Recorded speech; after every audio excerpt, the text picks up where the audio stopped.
네, 안녕하십니까. CS 리더스 관리사 CS 개론 김주연입니다. 자, 오늘은 첫 번째 시간 CS 개론을 시작해 볼 예정인데요. 제가 OT에서 말씀드린 것처럼 CS 리더스 관리사는 세 과목으로 이루어져 있고요. 그 첫 번째 과목이 저와 함께 하실 CS 개론입니다. CS 개론은 전체적으로 6개의 장으로 이루어져 있고 첫 번째 시작해 볼 강의는요. CS 개론 중에서도 제1장 CS 관리 개론입니다. 이 CS 관리 개론에 대해서 제가 설명을 드릴 때 이 앞쪽에 상단을 보시면은 여러분들이 어떤 파트를 공부하고 계신지 정확하게 알 수 있습니다. 제일 윗줄 상단에는 CS 관리 개론이라고 제가 각 장 이름을 써놓을 거고요. 그 다음에는 하위 메뉴입니다. 그래서 우리가 제1장에서 CS 관리 개론 중에 개념을 먼저 알아보고요. 그리고 CS 관리 개론이 그동안 어떠한 역사를 가지고 이루어져 왔는지 역사를 살펴보고 세 번째는 이 서비스 프로세스 구조에 대해서 같이 한번 알아보도록 하겠습니다. 일단 CS 관리 개론, 영어가 들어갑니다. CS. 이 CS를 여러분 영어 철자 모두 다 알고 계실 거예요. CS 관리의 CS 개론의 CS는 바로 커스터머, 그 다음에 satisfaction, 고객 만족입니다. 고객 만족. 우리가 어떻게 하면 고객 만족을 이끌어낼 수 있을까? 이 고객 만족을 어떻게 해야 될까? 이것에 대한 내용인데요. 우리가 과거에는 CS가 별로 중요하지 않았습니다. 제품만 잘 만들어서 팔면 좋다라고 생각을 했어요. 그런데 점점 시대가 변함에 따라 이 CS, 고객 만족이 너무나 중요해진 거예요. 그래서 어떻게 하면 우리가 고객을 좀 더 만족시켜서 조금의 더 수익을 창출할 수 있을지라는 것을 전체적으로 생각해 본 게 바로 CS 관리, 매니지먼트로 들어갑니다. 그래서 우리는 이 전체적인 CS라는 것을 한번 해보도록 하겠습니다. CS 관리는요, 여러분들이 뒷장에 가면은 고객 관계 관리라는 파트에서도 배우실 텐데 기존 고객을 유지하는 것에 굉장히 신경을 많이 씁니다. CS는 일단 신규 고객을 창출하는 게 비용이 엄청나게 많이 들어요. 그래서 우리가 이미 보유하고 있는 정보를 가지고 있는 우리에게 구매 이력이 있거나 우리 매장을 방문해 보거나 우리가 무언가의 정보를 가지고 있는 기존 유지 고객을 대상으로 조금 더 관계를 개선해 나가고 그들로 인해서 조금의 매출을 더 일으키고 그리고 수익을 창출해 나가는 것을 전체적인 CS 관리라고 합니다. 그래서 여러분들이 교재에 보시면 이런 내용이 나올 거예요. 실제로도 신고객을 창출하는 비용은 기존 고객을 유지하는 비용의 4~5배에 이른다. 즉, 우리가 신규 고객 창출하는데 5,000원이 든다면 기존 고객을 지속적으로 유지하는 비용은 1,000원밖에 안 된다는 거예요. 그래서 기업들은 대부분 신규 고객 창출보다는 이 CS 관리를 통해서 기존 고객을 유지하고 이어나가는 활동을 가장 중점적으로 하고 있습니다. 그래서 미래 사회에는 앞으로 이 CS 관리가 점점 더 중요해질 거예요. 그 중요해지면 여러분들이 지금 이 과목 CS 리더스 관리사 공부를 하고 또 자격증을 취득하는 것이 여러분들의 미래에도 도움이 될 것 같습니다. CS의 역사를 한번 보도록 하겠습니다. CS의 역사는 엄청 이전으로 가요. 사실 산업혁명의 시대, 그전 시대까지 보면 좋은데 CS라는 개념이 만들어지고와 만들어지기 전으로 나뉩니다. 그래서 크게 1990년대 이전의 시대, 1990년대와 2000년대 사이, 그리고 2000년대 이후의 시대로 이렇게 크게 3개로 분류를 할 수 있어요. 여러분들 책에서는 이제 글로 나와 있는데 무관심의 단계, 그 다음에 CS 도입기 및 침체기, 그리고 CS 전면 도입기로 나눕니다. 화살표 첫 번째 살펴보시면요. 90년대 이전에는 무관심의 단계, 즉 CS라는 자체에 관심이 없었어요. 그럼 뭐에 관심을 뒀을까요? 기업 중심의 경영을 한 거예요. 기업의 목적은 수익 창출. 그러면 우리가 돈 버는 것에만 중점적으로 하고 있으니까 물건을 계속 만들어지면 고객은 사니까 물건만 만들면 돼. 그러면 돈이 들어오잖아. 그래서 수익 중심, 기업 중심의 경영으로 갑니다. 1970년대 미국 소비자주의 성숙히 고객 만족도에서 경영이 대두됐고 그 다음에 1977년도에 고객 만족 평가라는 순위가 등장하기도 했습니다. 그리고 이 무관심의 단계에서 가장 중요한 것은 이 내용이에요. 1981년 스칸디나비아 얀 칼슨의 MOT 개념이 도입이 됐다. 저희가 뒷장에서 한 3번 정도 이 스칸디나비아 항공에 대한 내용이 나올 거예요. 얀 칼슨 사장의 MOT, 이 MOT가 얼마나 중요한 개념인데 그게 바로 무관심의 단계에서 나왔다는 거예요. 아무 기업도 CS에 대해서 관심이 없었는데 최초로 도입을 한 기업입니다. 그리고 80년대 후반부터요, 도요타에서 고객 만족 경영을 도입을 했습니다. 내용의 역사를 보시고 뒷부분에 CRM, 그 다음에 서비스 고객 내용을 점점 살펴보시면 이 서양과 일본에서 고객 만족 경영이라는 게 대두됨을 아실 수 있습니다. 그 다음에 CS 도입기와 침체기는 90년대예요. 90년대. 2000년대가 오기 전에 1990년대. 이때는 우리가 CS가 들어오긴 들어왔는데 침체기가 등장을 해요. 도입이 됐으면 점점 늘어나야 돼요. CS의 개념이 점점 늘어나야 되는데 저희는 침체기가 오는 사건이 있었습니다. 대한민국에 1997년 IMF가 이렇게 생긴 거예요. IMF가 터진 겁니다. 그래서 97년 IMF로 인해서 우리가 CS가 도입이 되고 점점 많은 기업이 CS를 도입을 하는데 IMF가 와가지고 이제 파산이 되는 회사도 많고 긴축 정책을 펴는 기업들도 많아지면서 CS가 침체로 떨어집니다. 일단 CS가 도입이 되긴 했어요. 92년도에 LG에서 고객 중심 경영 단계가 최초로 등장을 했습니다. 이 LG에서 시작한 이후로 다음에는 삼성, 그리고 그 다음에는 이렇게 다른 기업들이 점점 등장을 했어요. 그리고 나서 이제 2000년대가 탁 되었습니다. 2000년대가 탁 되면서 CS가 전면적으로 도입이 됐다라고 해요. CS의 활성기라고 하고 전면 도입기라고 합니다. 그 이유는 우리는 IMF로 인해서 CS가 한번 침체가 왔었기 때문이에요. 막 도입이 되는 시기에 탁 침체가 왔어요. 전면적으로 도입이 되지 못한 상태였어요. 2000년이 되면서 CS가 도입이 됐고요. 이때까지는 고객을 좀 만족시키자라는 주의였다면 이제 2000년대 이후부터는 고객 만족을 넘어서 고객 감동의 경영으로 갑니다. 그리고 요즘 우스갯소리로 고객 감동 다음에는 뭐라고 하시는지 아시나요? 고객 기절 이렇게 너무 감동받아서 기절할 만큼의 우리는 서비스를 해야 된다라고 말하는 기업들도 있는데요. 2000년대 이후에는 업종을 불문하고 대부분의 기업들이 CS 경영을 도입합니다. 그래서 지금은 거의 CS에 대해서 안 다루고 있는 회사들이 없어요. CS를 다루고 있는 파트 혹은 직업이 무조건 있습니다. 대부분의 업종에서 사내 강사 제도들이 있잖아요. CS 강사들이 사내에 있는 직원들에게 친절 교육을 하고요. 그 다음에 외부에서 우리 직원들이 잘하고 있는지 외부에서 막 이제 고객으로 가장을 해서 서비스를 평가하기도 하고요. 그리고 서비스랑은 전혀 관계가 없어 보이는 기업도 지금은 서비스 팀이나 아니면 서비스 관련해서 교육을 지속적으로 하고 있는 굉장히 활성화된 CS입니다. 자, CS의 역사는 이렇게 들어가요. 여러분들은 그냥 전체적으로 90년대를 기점으로 우리나라에 CS가 들어왔구나. IMF로 조금 힘들었구나. 2000년이 되면서부터 전면적으로 도입이 됐구나. 그래서 만약에 문제에 우리나라는 1970년대부터 CS가 도입이 되었다. 이러면 잘못된 문항이다. 이렇게 봐주시면 됩니다.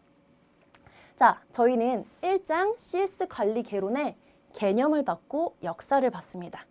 그러면 이 관리 개론에서 가장 중요하게 살펴보는 서비스 프로세스 구조에 대해서 한번 살펴보도록 하겠습니다. 서비스 프로세스 구조는요, 일단 이거예요.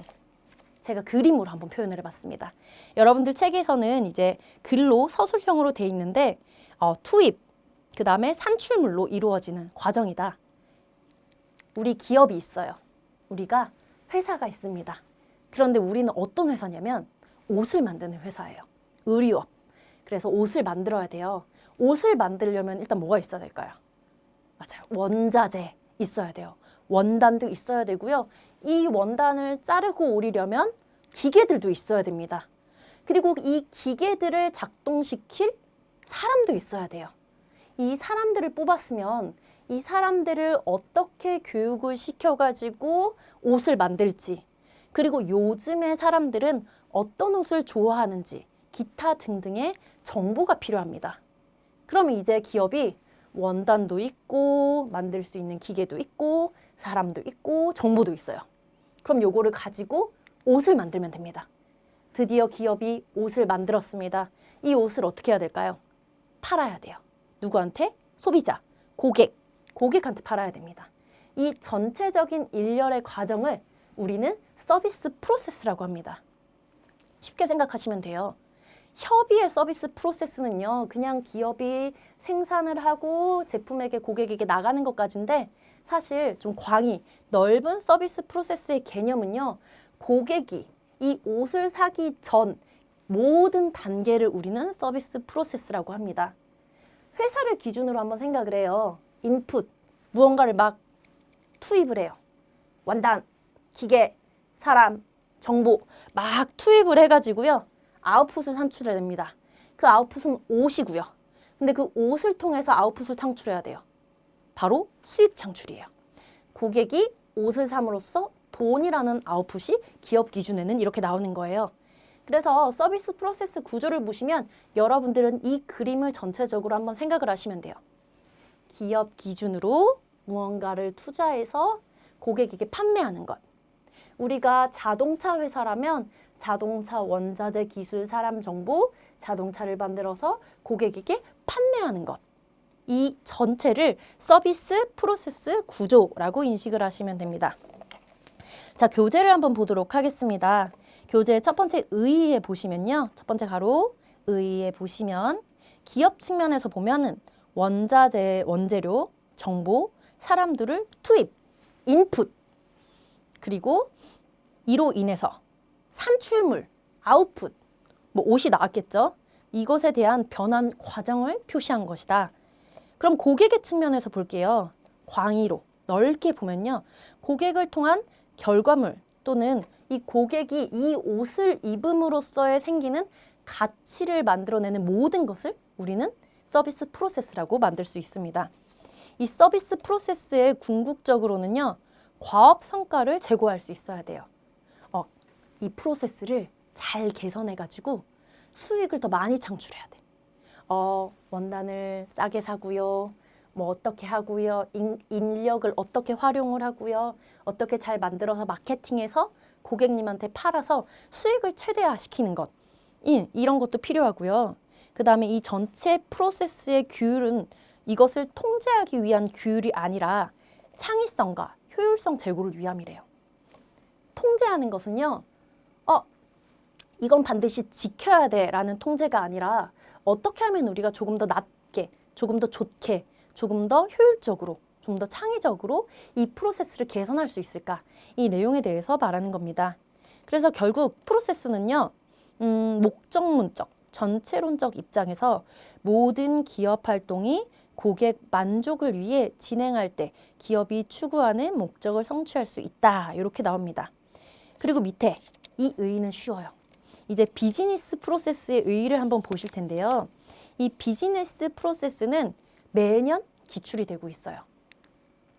매년 기출이 되고 있어요. 이제부터 기출의 표시는요. 별로 표시하겠습니다. 최근에 5년간 기출이 됐다. 별 5개. 이건 뭘까요? 올해의 시험에도 나올 수 있다. 나올 가능성이 매우 높다라고 하는 거기 때문에요. 여러분들은 이 별표 보이시면은 무조건 포스트잇에 체크해 놓으시거나 아니면은 뭐 큰 형광펜으로 색칠을 해두고 책을 후루룩 넘기는 와중에도 한 번씩 더 보실 수 있도록 중요하게 표시를 해주시는 게 가장 중요합니다. 그래서 저희도 한번 구체적으로 살펴볼 게 비즈니스 프로세스예요. 이 비즈니스 프로세스는 처음에 이렇게 말했어요. 마이클 해머 교수가 말했습니다. 고객을 위한 결과물 또는 고객을 위해 가치를 창출하는 모든 관련 활동들의 집합. 즉, 굉장히 광의의 정의예요. 예전에는 뭐 물건을 만들고 팔고 돈을 벌고 협의의 관점이었다면 이 비즈니스 프로세스를 보는 관점은요, 좀 넓어야 됩니다. 고객을 가치 창출을 하는 모든 관련 활동의 집합. 이런 것을 비즈니스 프로세스라고 합니다. 그래서 만약에 문제는 굉장히 다양한 방식으로 나올 수가 있어요. 이렇게 말하는 거예요. 뭐 고객을 위한 결과물 또는 가치 창출을 위한 모든 활동들의 집합은 무엇인가? 비즈니스 프로세스라고 나올 수 있고요. 이라고 말한 사람은 누구인가? 마이크 레머. 이렇게도 문제가 나올 수 있습니다. 그래서 여러분들은 이 문장과 이 교수님 이름 마이크 레머 요거를 외워주시면 좋겠습니다. 비즈니스 프로세스의 유형은요, 나눌 수가 있는데 자, 한번 해보도록 하겠습니다. 핵심 프로세스와 지원 프로세스로 나눌 수 있어요. 핵심 프로세스는 외부, 고객에게 전달되는 최종 제품과 서비스를 창출하는 프로세스로 볼 수 있고요. 지원 프로세스는 내부, 핵심 프로세스의 성과에 영향을 주는 프로세스예요. 크게 이렇게 두 가지로 나눴어요. 근데 아직 요거보다 우리는 좀 더 세분화한 이 표를 한번 보시겠습니다. 방금 제가 핵심 프로세스라고 말씀을 드린 거는 요 세 가지. 자, 그리고 지원 프로세스는 요거라고 보시면 됩니다. 그러면 이 비즈니스 프로세스를 어떻게 분류하였는지 구체적으로 한번 살펴보도록 하겠습니다. 저희 교재에도 표가 나와 있어요. 표가 나와 있으니까 혹시 글자가 너무 작아서 잘 안 보이시는 분들은 교재에 이 경쟁, 변혁, 기반, 지원 프로세스 나와 있는 도표를 같이 보면서 내용을 들어주시면 되겠습니다. 첫 번째, 경쟁 프로세스예요. 경쟁 프로세스는요, 제일 중요한 거. 경쟁자보다 우수한 고객 가치를 제공하는 거예요. 그래서 굉장히 상대적입니다. 우리가 예를 들어서 고객이 가격이 싼 걸 원해요. 우리 고객이 가격을 싼 걸 원해요. 우리 A 기업, B 기업이 있으면 가격 문제로 싸우는 거예요. A 기업이 예를 들어 한 가지 물건을 5,000원에 팝니다. 그러면은 우리는 이 5,000원이라는 가격보다 조금 더 저렴하게 4,000원에 팔아야지 라고 하는 것. 그럼 이것 가격 경쟁 프로세스예요. 상대방, 경쟁자보다 조금 더 우수하게 고객 가치를 제공해 주는 거예요. 여기서 고객 가치는 바로 가격이었습니다. 근데 이 고객 가치는 굉장히 다양해요. 우리 고객은 좀 더 특별한 걸 원해. 혹은 나만 집중된 걸 원해. 그러면 상대방 경쟁사보다 내가 더 고객에게 특별하게 해주는 것, 집중해 주는 것, 이게 될 수도 있다고 합니다. 고객의 니즈를 만족시키는 데 초점을 맞추고요. 고객의 기대 수준과 대비하여 판단 가능합니다. 어때요? 절대적이지 않고 굉장히 상대적입니다. 그래서 고객이 나는 이런 제품들을 원해. 나는 로션을 구하는데 나는 아침에는 좀 건조하고 밤에는 좀 유분기가 많아. 그럼 나는 좀 더 차별화된 제품을 원해. 그러면 우리는 경쟁사보다 조금 더 다양한 제품을 갖추는 것. 이것도 경쟁 프로세스입니다. 개별화 프로세스라고도 말을 합니다. 자, 두 번째예요. 변혁 프로세스.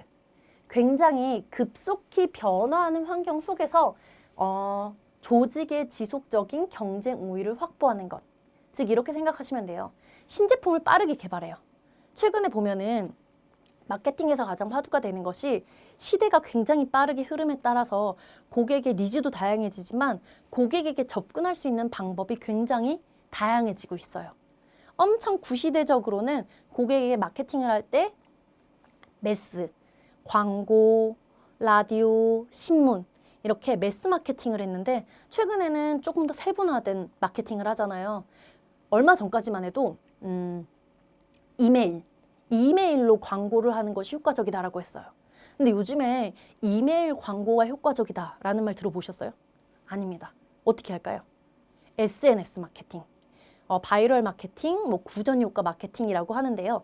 바이러스처럼 빠르게 퍼져나가는 마케팅의 하나로 우리는 SNS 마케팅을 요즘 기업에서 혹은 작은 기업에서나 많이 활용을 하고 있습니다. 이렇게 엄청나게 빠르게 변화하는 환경 속에서 조직의 지속적인 경쟁 우위를 확보하기 위해서 신제품을 개발하고 새로운 마케팅 기법을 개발하고 새로운 지식을 하고 그다음에 조직 내에서 새로운 내용을 직원들에게 가르쳐 주는 것. 이것이 변혁 프로세스. 그리고 기반 프로세스. 기반 프로세스는 핵심 프로세스는 아니지만 그 결과물이 고객 가치에게 있다고 확인하는 것. 이거 뭐냐면요. 이런 거예요. 과거에는 굉장히 품질이 중요했어요. 품질. 과거에는 품질이 굉장히 우수한 것이 가장 중요했습니다. 그런데 요즘에는 품질이 다 그만해졌어요. 다 우수해. 더 이상 품질은 고객에게 가치 있다고 파악되는 것이 아니에요. 그럼 고객에게 파악되는 건 뭐냐? 뭐 디자인일 수도 있고요. 아니면은 뭐 제품의 품질 말고 기타 등등. 뭐 구매할 때 환경일 수도 있고요. 아니면 고객의 감성일 수도 있어요. 근데 이러한 것들이 아니라 가장 중심이 되는 것, 가치 있다고 파악되는 것, 결과물이 고객에게 가치 있다고 파악되는 것, 즉 가장 기본이 되는 거예요. 기본이 되는 것. 그것이 품질입니다. 자, 그리고 지원 프로세스. 지원 프로세스는요. 위 프로세스들이 제대로 진행될 수 있도록 지원하는 프로세스예요. 즉, 이 세 가지 경쟁 프로세스, 변혁 프로세스, 기반 프로세스들이 잘 활용되기 위해서 지원해주는 프로세스다. 이렇게 생각을 하시면 됩니다. 고객에게 직접 가치를 전달하기보다는 기능적으로 활동을 해요. 뭐 인적 자원 관리, 우리가 고객에게 조금 더 나은 서비스를 제공하기 위해서 인재를 개발할 때 좋은 사람을 뽑고 좋은 교육을 시키고 그다음에 우리가 내부에서 재무회계를 어떻게 하고 이런 등등 기업 내에 고객과 직접 닿지는 않지만 기업 내에 이런 프로세스들을 도와줄 수 있는 지원 프로세스를 의미합니다. 자, 여러분들이 중요하게 보실 게 이런 것들이 있는데 이런 것들을 간단하게 예를 한번 들어볼게요. 저는 이렇게 생각해요. 최근에 배송 업계에서 좀 센세이션을 이끄는 것 바로 쿠팡입니다. 저도 쿠팡 배송을 굉장히 많이 시키는데요. 쿠팡이 처음에는 경쟁사들이 많았어요. 쿠팡이 있으면 또 뭐가 있었을까요? 지금은 개념이 좀 많이 달라졌지만 쿠팡, 위메프, 그리고 또 뭐 티몬 이런 다양한 그런 가격 경쟁 사이트들이 있었어요. 그런데 이제 쿠팡은 대적할 기업들이 없는 독보적인 회사로 성장을 했습니다. 왜? 경쟁사들을 뛰어넘은 거예요. 그러면 쿠팡의 경쟁 프로세스는 뭐예요? 뭐 쿠팡이 위메프나 티몬보다 훨씬 더 우수한 고객 가치를 제공한 거 뭐가 있을까요? 바로 배송인 것 같아요. 배송. 로켓 배송이라고 하죠. 하루 만에 배송이 되는 이런 시스템도 그렇고 회원가입하고 어느 정도의 그런 일정이 한 달에 얼마의 비용을 내면은 아무리 저렴한 가격이라도 무료 배송, 무료 반품 이렇게 해주는 로켓 와우 멤버십 이런 것도 있고요. 그리고 최근에 실시를 하게 된 게 바로 새벽 배송입니다. 새벽 배송이 화두가 되면서 이 새벽 배송은 고객이 12시가 되기 이전에 막 신선 제품을 시켜요. 예를 들어 내가 내일 아침에 당장 먹을 샐러드가 필요하다. 그러면 다음날 새벽에 배송이 되는 이런 시스템입니다.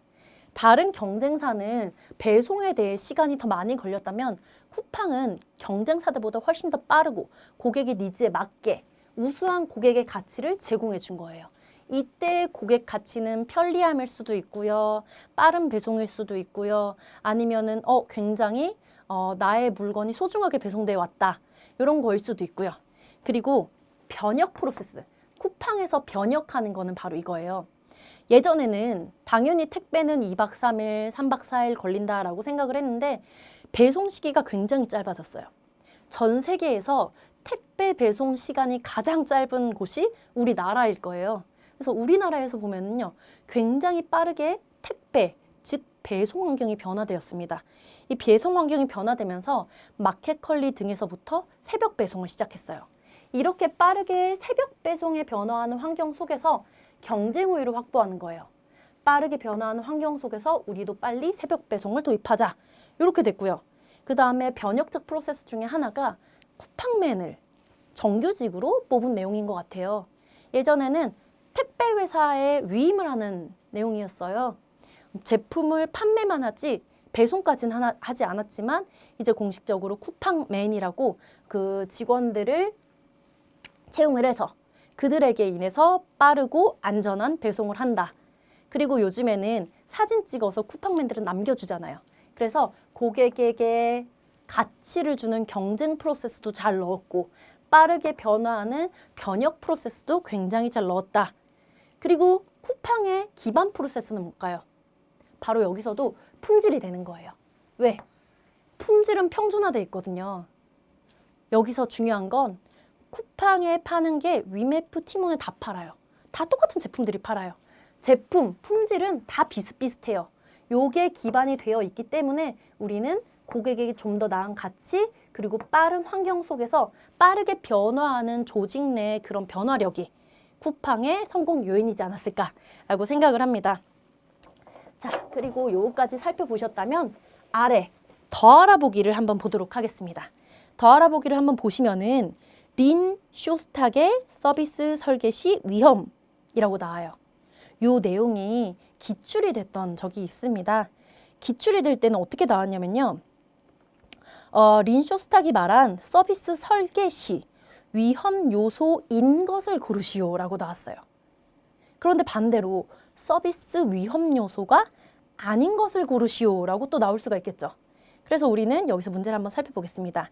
일단 기출로 나왔던 위험 요소인 것은 이라고 나올 때 지문이 이렇게 나왔어요. 1번 완정성, 2번 객관성, 3번 편향된 해석, 4번 서비스 지향성, 5번 지나친 복잡화.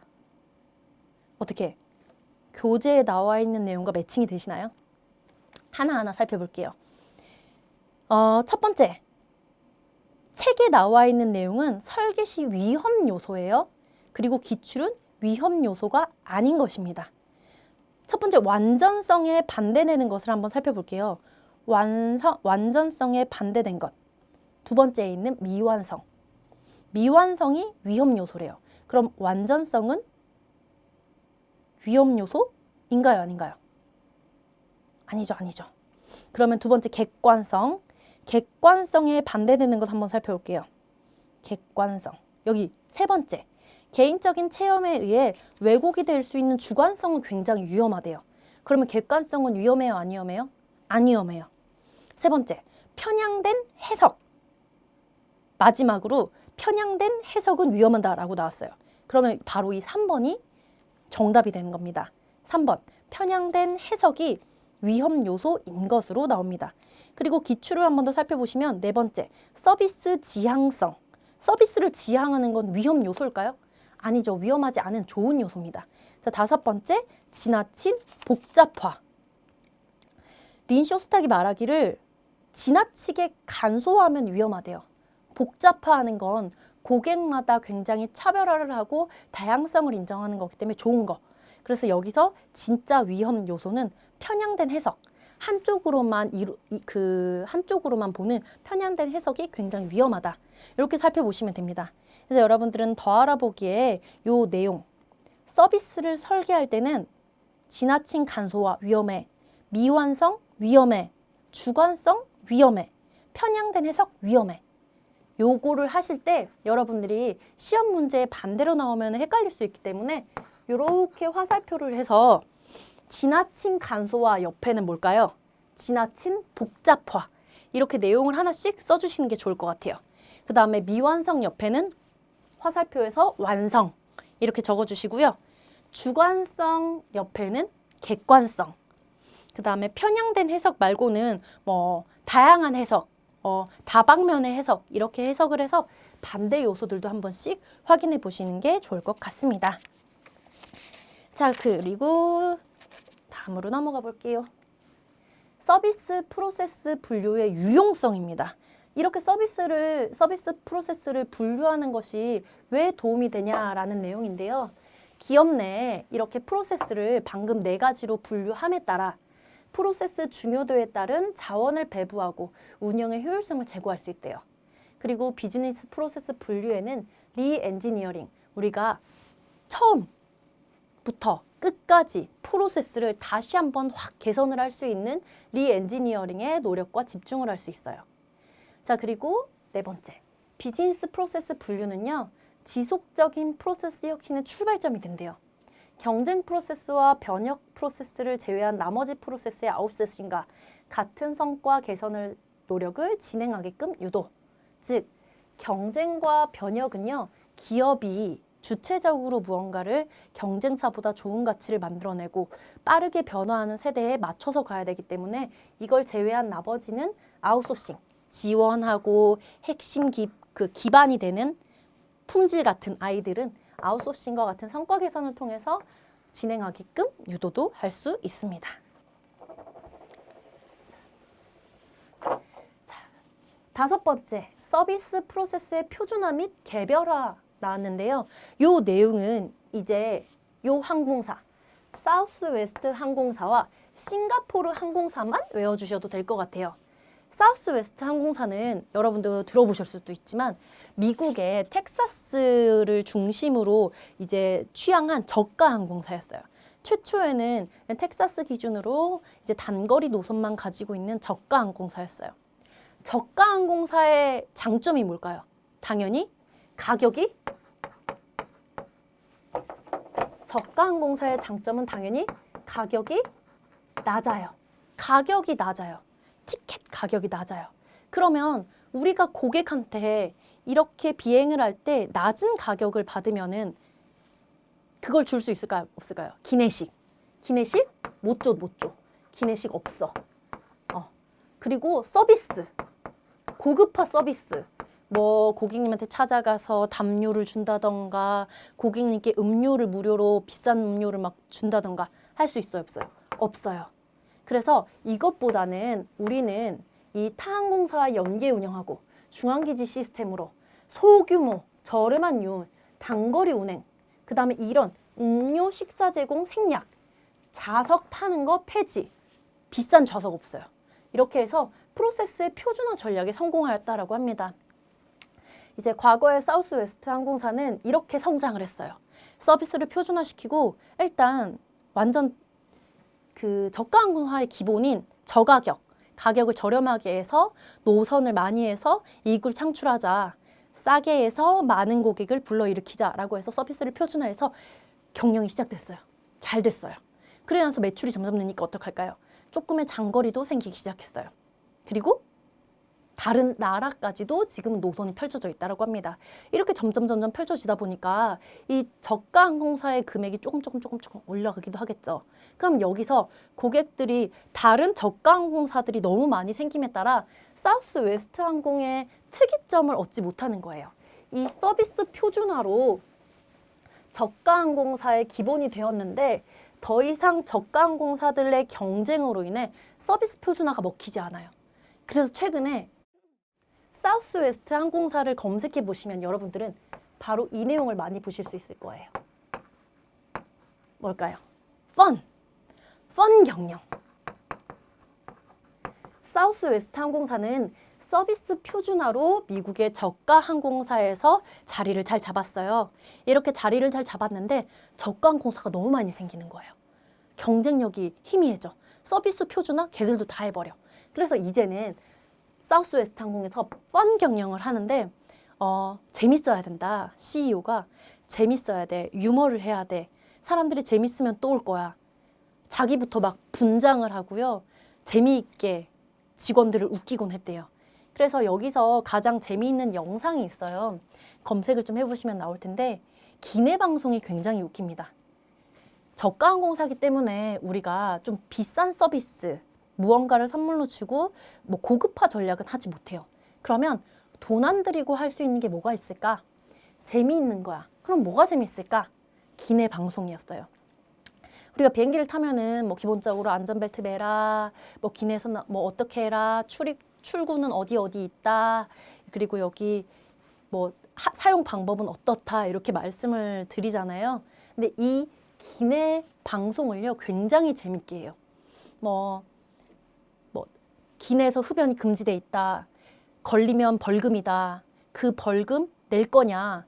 그 벌금 내고 싶으면 펴라. 뭐 이런 식으로 굉장히 재미있게 펀 경영을 합니다. 그래서 여러분들이 서비스 쪽에 관심이 있고 이쪽 분야에 대해서 쭉 이어나가시려면은 서비스 표준화, 사우스웨스트 항공 기억하시고 최근에는 펀 경영을 하고 있다.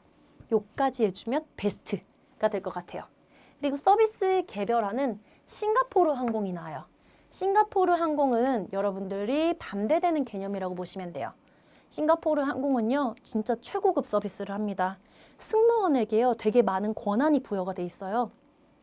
그리고 좌석이 비싼 좌석은 원래 막 넓게 돼 있잖아요. 근데 일반 좌석도 다른 비행기, 다른 항공사에 비해 넓게 돼 있어요. 굉장히 편안하고요. 뭐 굉장히 깨끗한 쿠션, 포장이 다 돼 있는 쿠션, 담요 다 제공하고 싱가포르의 전통 음료나 뭐 이런 것, 기내식으로 다 제공을 합니다. 그래서 싱가포르 항공을 한번 이용해 본 고객은 와, 진짜 서비스가 1등이다 라고 해서 서비스 시상하는 곳에서 상도 많이 받을 정도로 고객 각각에게 개별화해서 굉장히 고품질의 서비스를 할 수 있다, 하고 있다라고 돼 있습니다. 그러니 당연히 항공값은 어떨까요? 항공권값은 다소 높은 가격이다. 그래서 서비스를 개별화, 고객님 각각 맞춤형 고급화 서비스를 하기 위해서는 높은 가격, 싱가포르. 서비스를 모든 고객에게 동일하게 표준화를 시키려면 가격이 저렴한 사우스웨스트 항공. 이렇게 외워주시면 됩니다. 자, 서비스 프로세스를 이제 분류를 한번 해볼 텐데요. 서비스 프로세스의 분류는 일단